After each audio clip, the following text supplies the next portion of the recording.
For those of you new to this channel, my name is Dan Johnson. I spent 15 years at Boeing and Amazon doing everything I was taught. Work hard, move up the chain, max out the 401k. Then I sat down with a financial advisor to find out when I could retire. And what I heard crushed me. Work longer, save more, lower your expectations.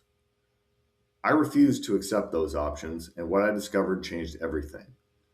And now I'm on a mission to educate corporate America professionals about the financial options available to you so you can generate the maximum amount of retirement income using the least amount of dollars. Let's get into it. Here's a number that should make every corporate America professional uncomfortable. A married couple earning $100,000 a year in today's dollars would have paid more than $40,000 in federal income tax back in 1975. That same couple today pays about $11,800. Almost 4 times more just 50 years ago. Not ancient history, one working career ago.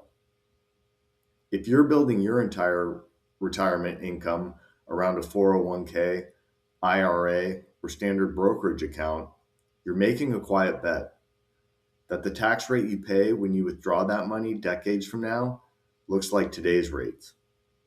I want to show you why that bet is a lot riskier than it sounds and what you can actually do about it. So what does history tell us?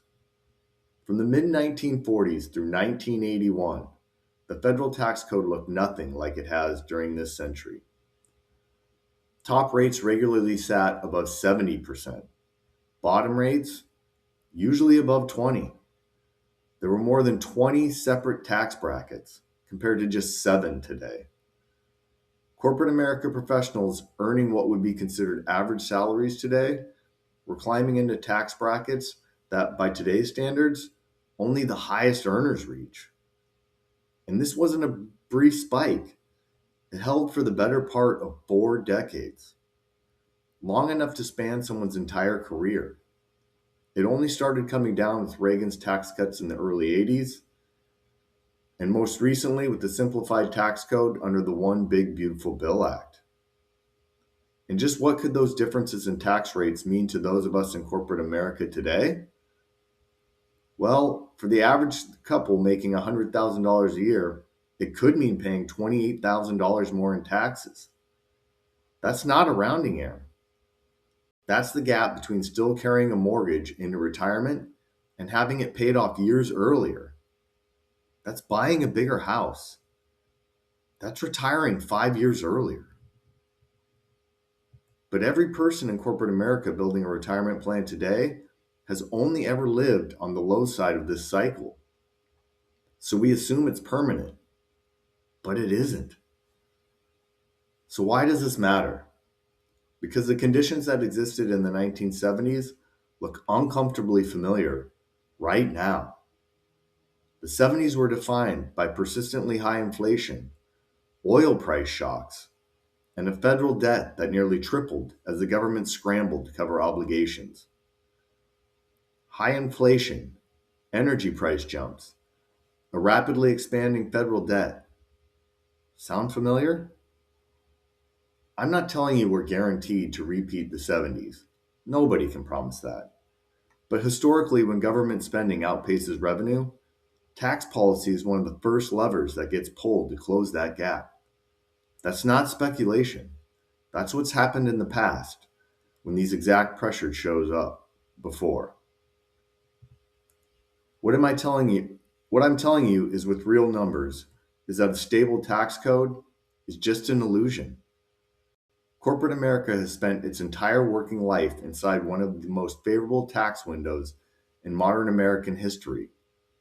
And most of us, we're building our retirement plans on the assumption that rates won't ever return to those spikes of the 70s.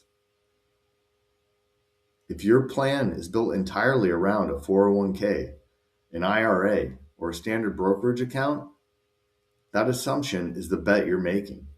And everything we just walked through, does that really feel safe? Or should you be building a plan that could hold up even if rates do move back into the 30% or, man, 40% range? So, what does this mean to you?